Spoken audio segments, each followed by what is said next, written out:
Então, essa pergunta da inteligência, eu divido a inteligência em três níveis.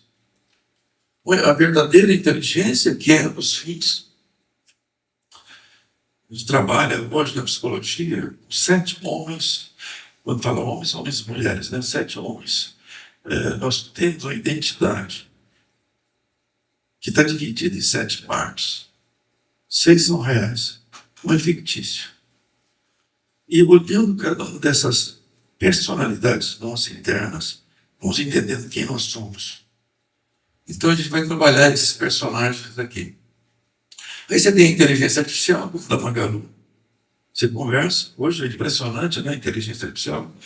Mas eu desenvolvi um conceito, a inteligência artificial humana, que é baseada na mente. Causa e efeito. Ela é uma inteligência artificial. Por que ela é artificial? Que nada é seu. Tudo está na sua mente, vem de fora. Nada é seu. O que é seu é consciência. Sua mente não. Você construiu de fora para dentro. Então você baseia no passado, que não é seu, para decidir as coisas. E esse é o modelo de inteligência artificial. Nós vamos entendendo que a mente funciona como uma máquina. E a nossa personalidade funciona como se fosse um ser. Como se a gente fosse isso. E não tem vínculo nenhum. Tá? Então, a gente trabalha essa condição dos cérebros, a inteligência artificial. Alô? Inteligência artificial. Bonito, não? Mas aqui a inteligência do ego, da personalidade, que é a falsa inteligência aqui, ó, baseada no passado, baseada na personalidade.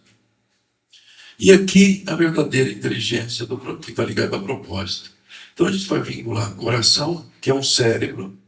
O HeartMath Institute, a gente vai falar sobre isso, descobriu 40 mil neurônios. Nós vamos apresentar o trabalho do HeartMath Institute da Califórnia sobre esse estudo aí do cérebro. O coração é um cérebro. Mas vamos deixar o momento certo para aprofundar nesse assunto. Então, o erro estrutural das definições comuns sobre inteligência, elas confundem capacidade instrumental com sabedoria direcional. A direção, o rumo, aonde eu quero chegar, mistura o instrumento, né, com aonde você quer chegar. Então, eu vou pular aqui. Nós vamos falar um pouco mais sobre isso. O indivíduo pode criar uma bomba atômica, manipular mercados, enganar milhões de pessoas, construir um império financeiro e ainda assim agir contra a sua própria integridade existencial. Isso é alta capacidade cognitiva, mas é inteligência? Veja, isso é inteligência? Dá para perceber isso aqui que nós estamos falando? Me chama a atenção, na Segunda Guerra Mundial, os cientistas fazendo experimento com crianças judias. O cara tem um alto nível de inteligência racional, fazendo cirurgias, experimentos em cima de crianças. E você chama isso de inteligência? O que é inteligência mesmo? Né? Por isso que a gente tem que começar a pensar mais. Porque senão a gente imagina que a inteligência artificial vai superar realmente o ser humano. E não é verdade isso. Então, ponto decisivo. Se a pessoa não conhece seus objetivos essenciais, aqui, ó, gente, é um ponto pesado. Se a pessoa não conhece seus objetivos essenciais de vida, de propósito, então a verdadeira inteligência precisa ser anterior ao objetivo. Né? Fala, Tiago. Você está rindo de mim aí? O que foi?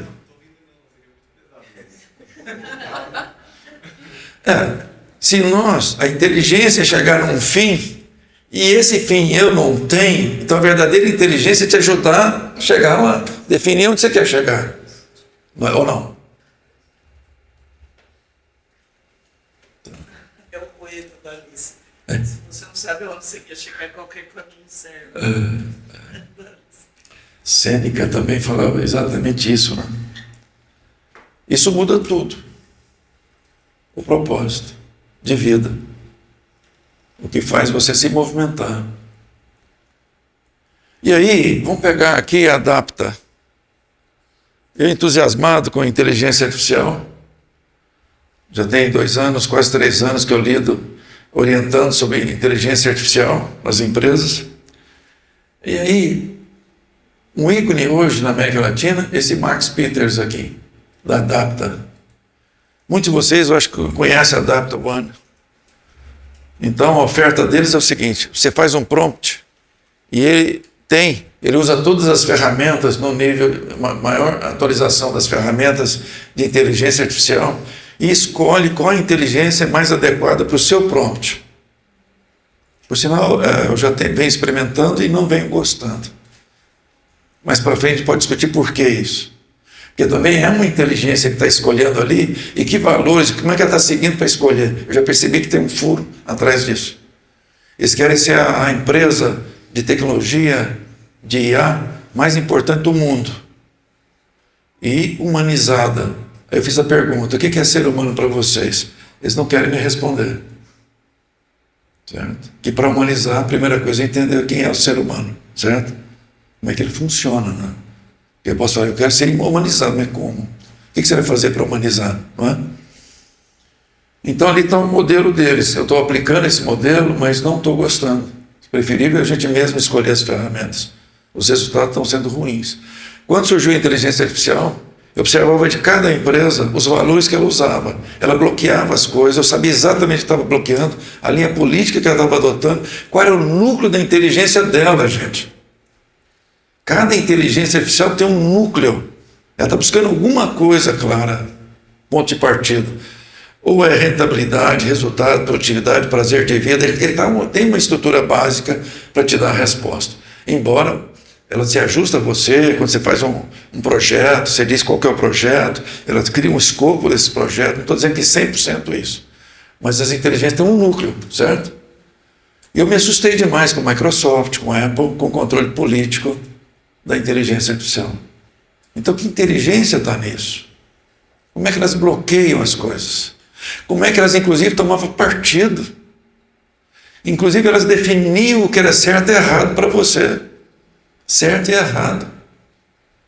Eu falei, gente, mas que loucura está a inteligência artificial. Ela está melhorando, mas tem, no fundo, um controle político ainda do que passa, o que não passa. Me impressiona demais. Ele precisa de liberdade para fazer as coisas, né? Lógico que essa liberdade com consciência, mas senão não faz sentido. Eu peguei isso já faz tempo, 55 mil clientes. Hoje ela está milionária, essa empresa, ganhando muito dinheiro. Faz o maior evento da América Latina de inteligência artificial. Eu estou envolvido com eles, me perguntam coisas, mas não ando bem ainda nesse ambiente. Não estou ainda, dizendo, está muito bom. Não sinto isso ainda. É um momento de passagem ainda. Ontem mesmo eu recebi um pedido deles de análise. Então, aí eu pego deles a definição de inteligência. Olha o que está aqui, ó. Eles fazem essa anotação aqui, ó, para o que é inteligência. Esse é o Alfredo Binet aqui. Ó. Inteligência é julgar bem, compreender bem, raciocinar bem. O dicionário Oxford. A capacidade de conhecer, compreender, aprender, adaptando-se a novas situações. Esse é Alex, velocidade de aprendizado. O Max Tegmark aqui, ó, é a capacidade de alcançar objetivos. Ele adotou a capacidade de alcançar objetivos.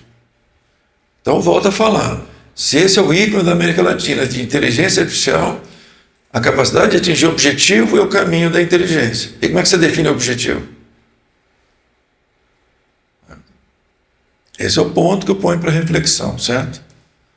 Por isso que a empresa, eu mostrei para vocês lá, quando eu defino a missão, valores, visão, estigmas políticos, se ela se baseia se os valores da empresa baseiam nos arquétipos do ser humano, para ver a sequência que você vem de políticas, para desdobrar políticas, pode ser em cima dos stakeholders de você e fazer seus planos, né, para chegar nisso aqui. Então, você pode usar a inteligência artificial para vários campos, ó. Para o mal, inclusive, desse modelo que está aí, né, atual. E aí vamos falar da universidade. Vamos falar da universidade. Alô, alô?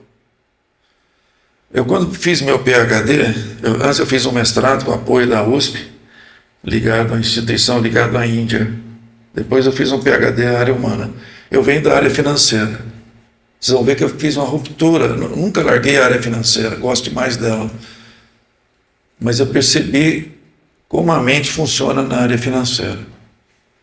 Certo? Qual é o propósito da área financeira e como é que ela funciona. E aí eu fui por esse campo da área humana, por isso que eu entrei no mestrado e PhD. E no PhD a gente aprofundou na atividade da universidade. Sinceramente, gostei muito, sempre gostei da universidade. Passei 14 anos sendo consultor da USP-Exalc e também tenho atuado com a Unicamp na área de educação.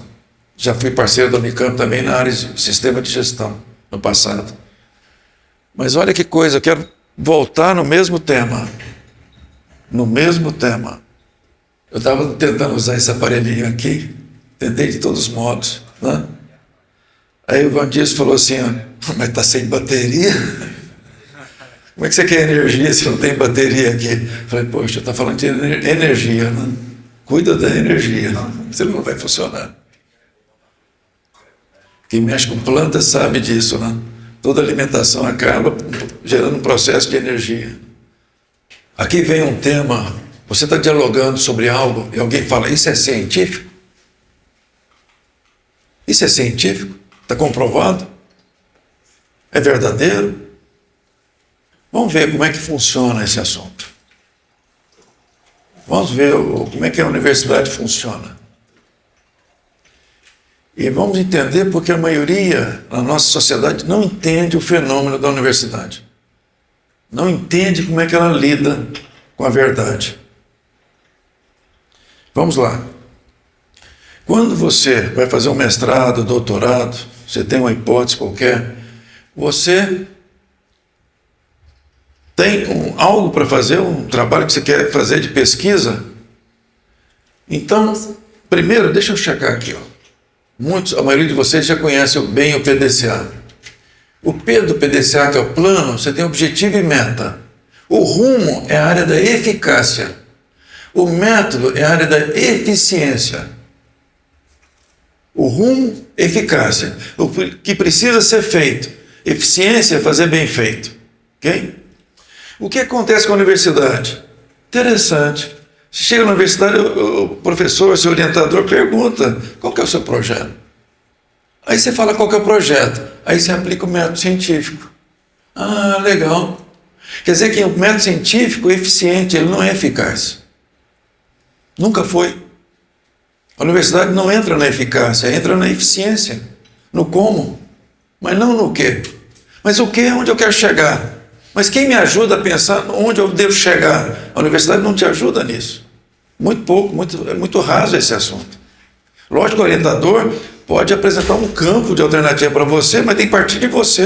O que te agrega valor, o que você acredita, o seu potencial humano, qual a contribuição que você quer fazer com a sociedade e tudo.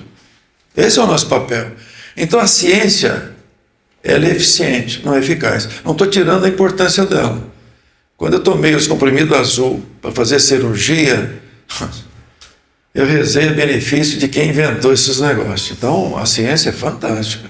Ninguém vai abandonar o método científico. O que nós temos é que entender aonde entra a universidade e onde não entra a universidade. Porque ela não tem capacidade de entrar. Qual que é o campo que não é da universidade? Isso não é científico. A ciência não chegou lá. Não está preparada para isso ainda. Porque senão eu penso que não é validado, não é verdadeiro, não foi checado. Consciência você não checa. A consciência atua no nível situacional, no contexto. Não tem repetibilidade com a consciência. A consciência não repete.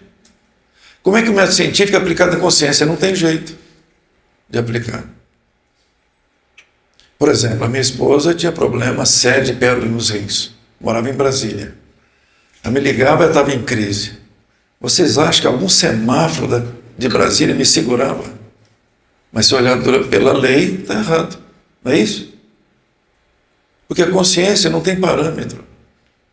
Então, o método científico não se aplica. Porque precisa de repetibilidade. Então, ela só serve mesmo a atividade estatística, evidência objetiva, né? Você cria, vai fazer cluster, você vai fazer todo o trabalho fatorial do banco de dados que você tem. Será que está claro o que eu estou dizendo? que a ciência também entra do mesmo jeito da inteligência artificial? Ela entra no como, mas não entra no quê? Ela entra no como. Você estabeleceu que você quer comer um bolo de chocolate. Aí você tem lá como fazer um bolo de chocolate. Mas se você não falar que quer esse bolo, não tem, não vai funcionar. Então, o que acontece? Eu vou trabalhar com vocês as áreas cerebrais. Principalmente quando entrar na parte da tarde, na parte humana, mais focado na parte humana em si, eu vou trabalhar mais essas áreas cerebrais. Eu divido as áreas cerebrais em reptiliano, límbico, esquerdo, que é o racional, o intuitivo, que é o lado direito do cérebro, o lobo pré-frontal, que é o comando, é o centro de decisões nosso, e o coração como cérebro. Aqui são 6, tem um 7º escondido aí. Onde que a universidade atua? Aqui. Mas ela não atua nessas outras áreas. Ela não tem instrumento para atuar nessas outras áreas.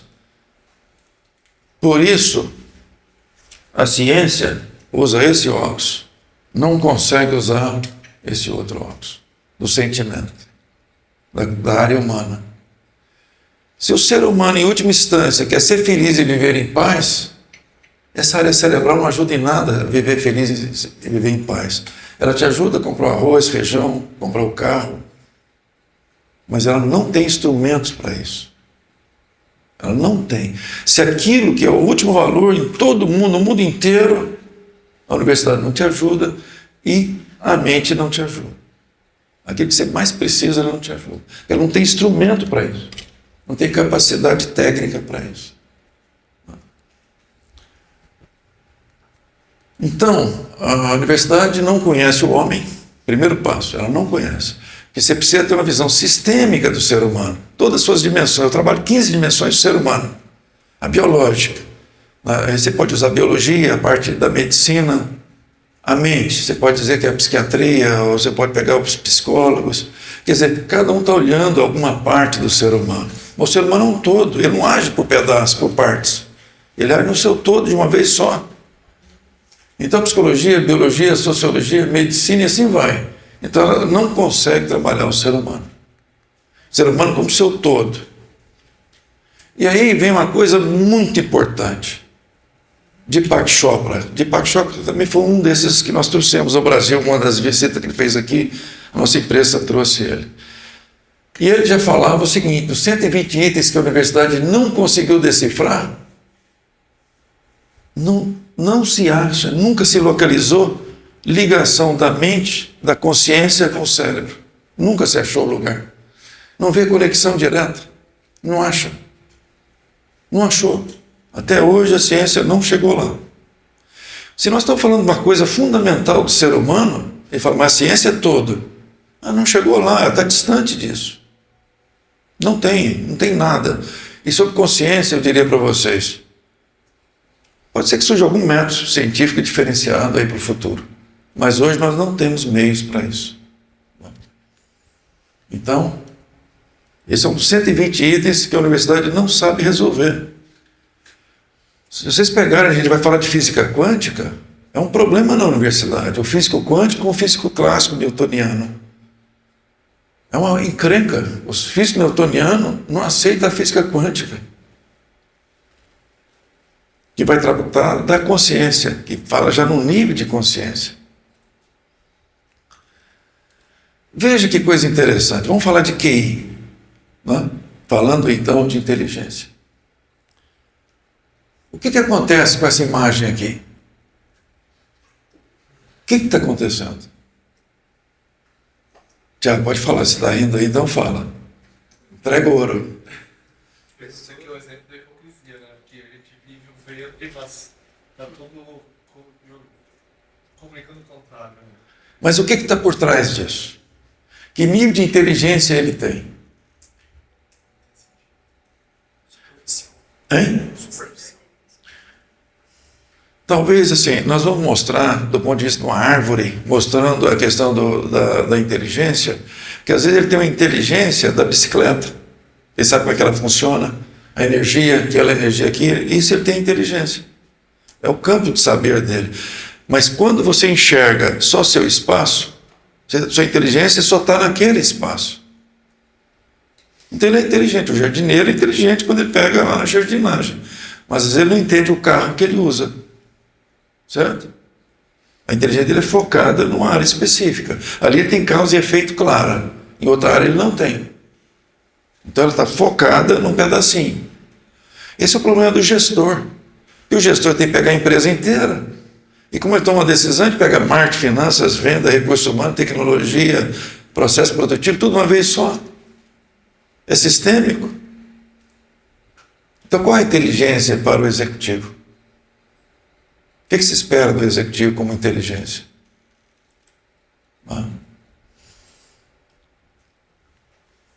Então, aqui essa árvore é para mostrar isso. Ó. Se essa pessoa da bicicleta está aqui, ó, ele só consegue chegar nesse nível, mas não enxerga, ele não entende o resto. Ele está no nível realmente localizado ali. É uma inteligência prática ligada a um setor da vida. E aí nós temos uma curva de QI. Infelizmente o Brasil anda muito mal nessa curva. Muito mal. E aí eu quero mostrar, vamos supor que eu estou desenvolvendo a inteligência de uma pessoa, do zero. E vamos por etapa. Etapa 1, a primeira coisa bem pequena, a segunda. Vamos começar do zero. Se inteligência é causa e efeito, vamos começar o primeiro passo. Ok. Tem uma porta. Você sabe como é que abre uma porta? Como é que abre uma porta? Não é? Eu estava no supermercado e uma pessoa estava arrebentando a porta. Nossa, ele fazia de tudo para abrir a porta e não abria. Alguém chegou lá e falou assim, ela corre de lado. Então ele só tinha na cabeça dele uma informação, ele aprendeu a abrir a porta. E o cérebro depois aprendeu que correr a porta é possível, então da próxima vez, se não abrir, ele já percebe se corre a porta.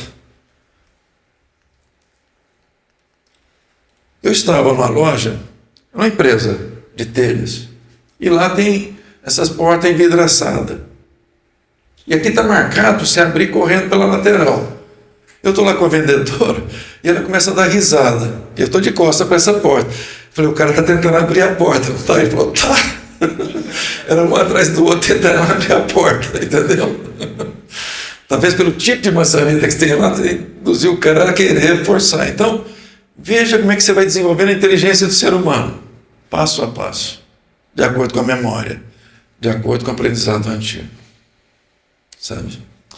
Por isso que lá atrás eu percebi que quanto mais lesse, mais volume de informação vai para o cérebro. É assustador isso. E quem não lê tem pouco instrumento no cérebro. Pouco instrumento.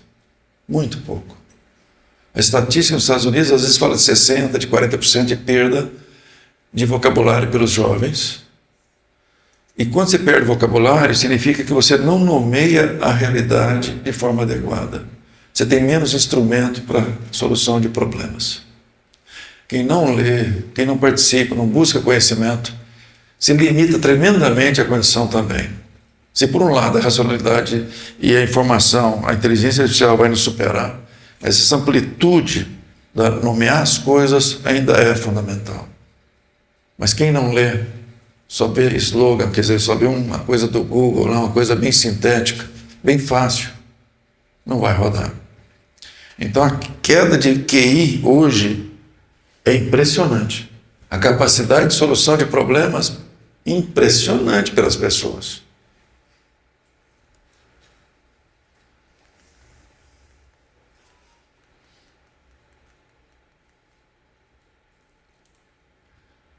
Eu vou falar desse cara aqui, o Robert Pirsig, aqui, desse livro Zen, Arte, Manutenção e Motocicleta, mais para frente. É um cara muito inteligente e nós vamos pegar um balanço de empresa e falar do balanço baseado nas ideias dele. Um nível de inteligência tremendamente alto. E aqui tem o Einstein também no mesmo nível que chama 170, né? A base do mundo é 100, só que o Brasil está na faixa de 83. Eu desenvolvi uma lista de temas para ajudar a desenvolver o QI. Seja responsável. Primeira coisa, seja responsável pela sua vida.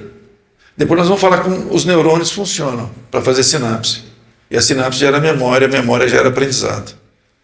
Nós vamos tentar entrar nesse campo aí.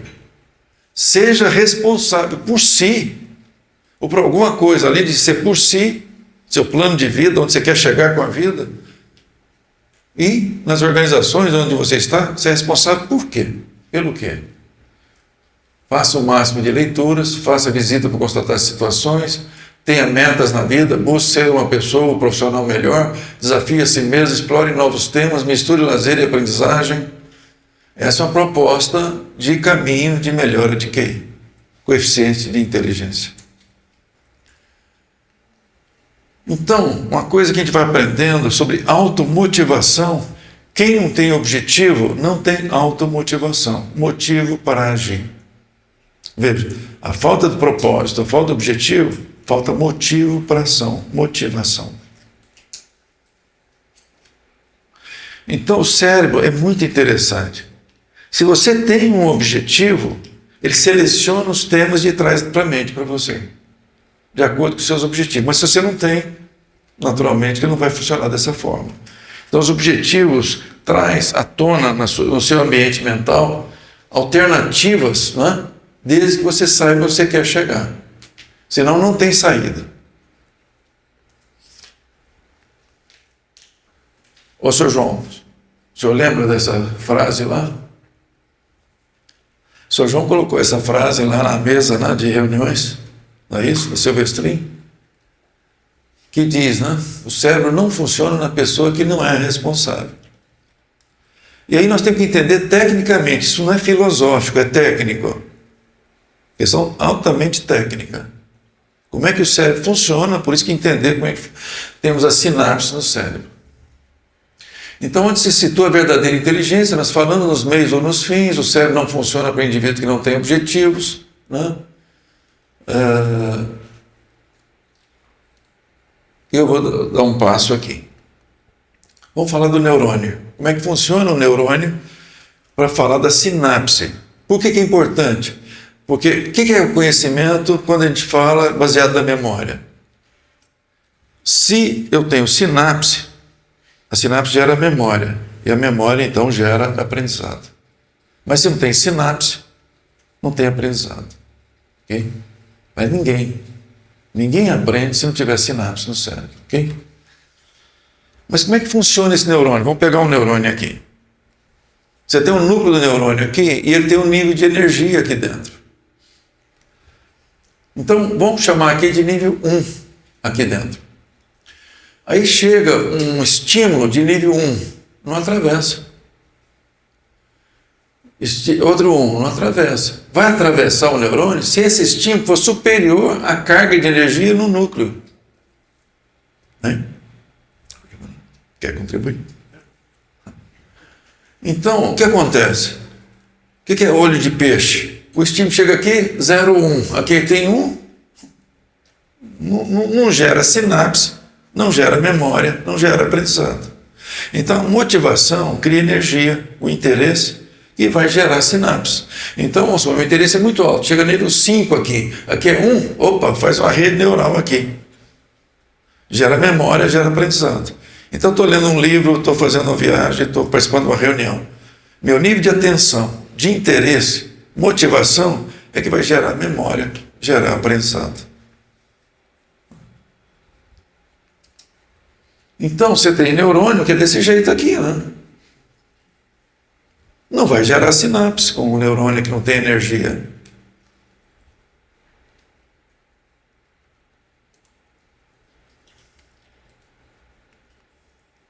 Então, a sinapse surge de valor, de interesse que motiva a atenção.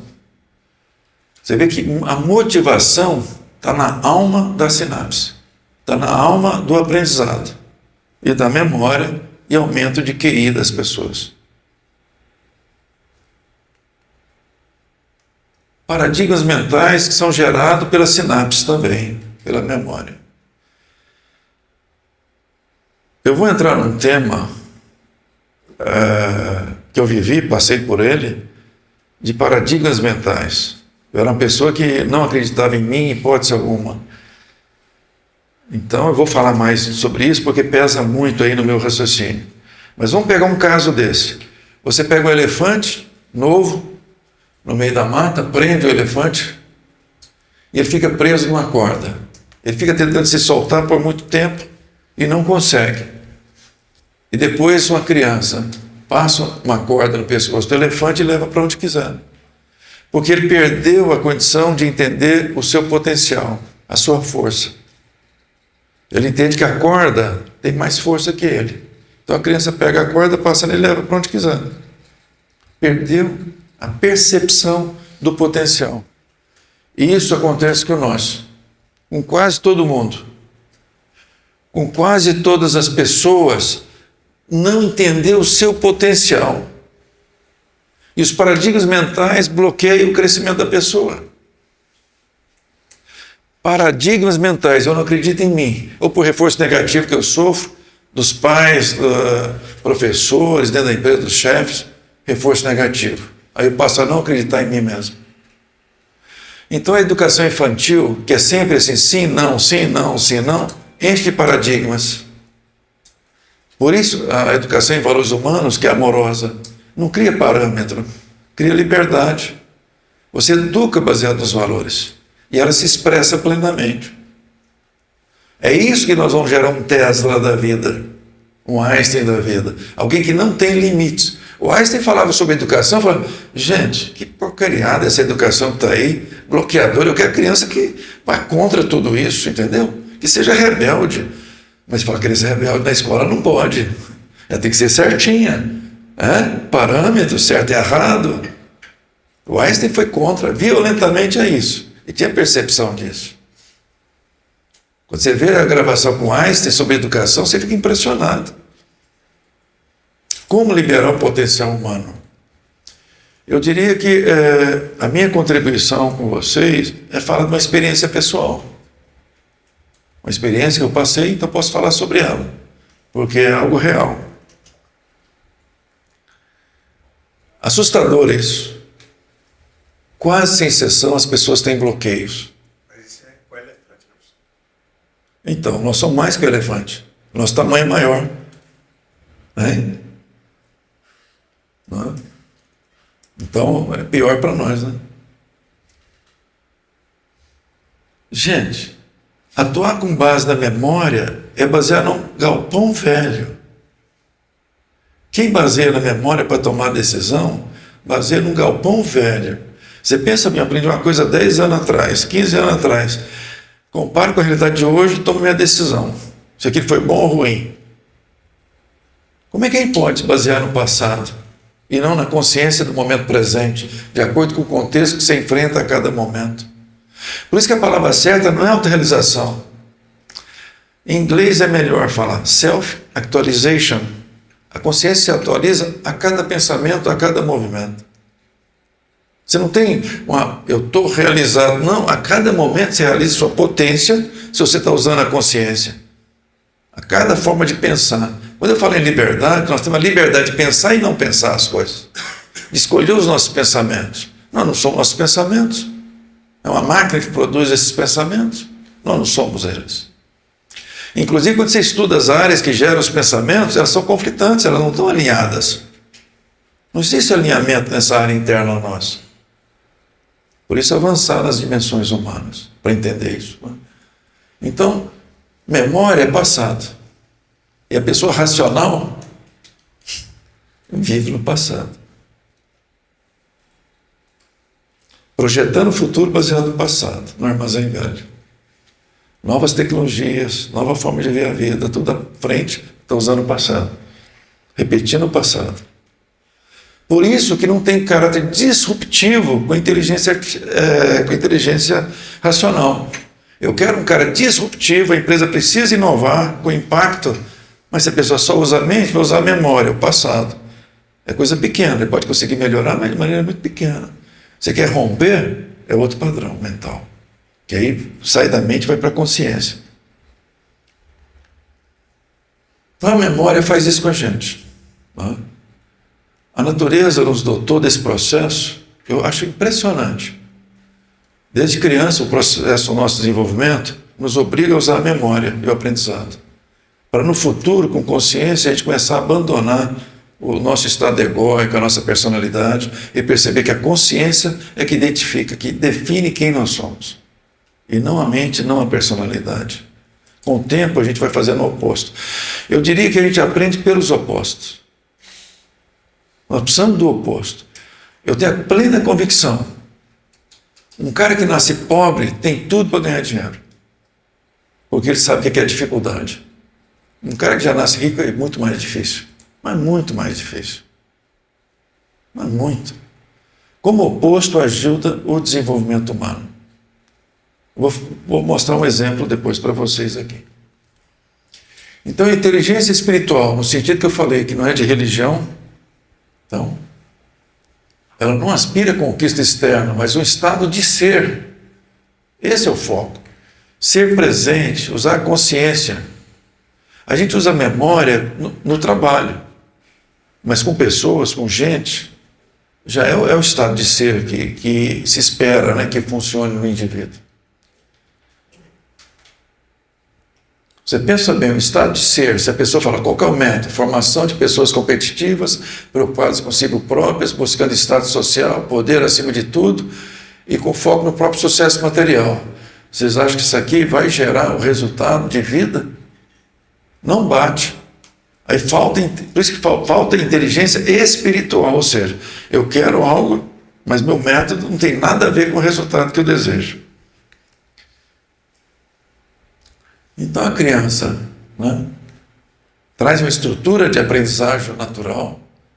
A minha irmã médica, você pega a batida cardíaca do feto e fala para o pai, pai, fala com seu filho. Ele está 110, vai para 120, as batidas cardíacas. Para de falar, baixa para 110. Aí a mãe, ele fala com ele. Ela fala, vai para 130, 140. Para de falar, volta para 110. É impressionante isso. E sempre com a mãe um pouco mais, viu, gente? A experiência é estatística, assim, as mães sempre batem um pouco mais. Por alguma razão aí, talvez de ligação aí, tem sido assim, pelo menos com a minha irmã lá, analisando isso. O Ashton Montagu, ele trabalhou muito essa questão da estrutura de aprendizagem, que é o lá de Princeton, onde o Einstein dava aula. Como é que é o aprendizado da criança?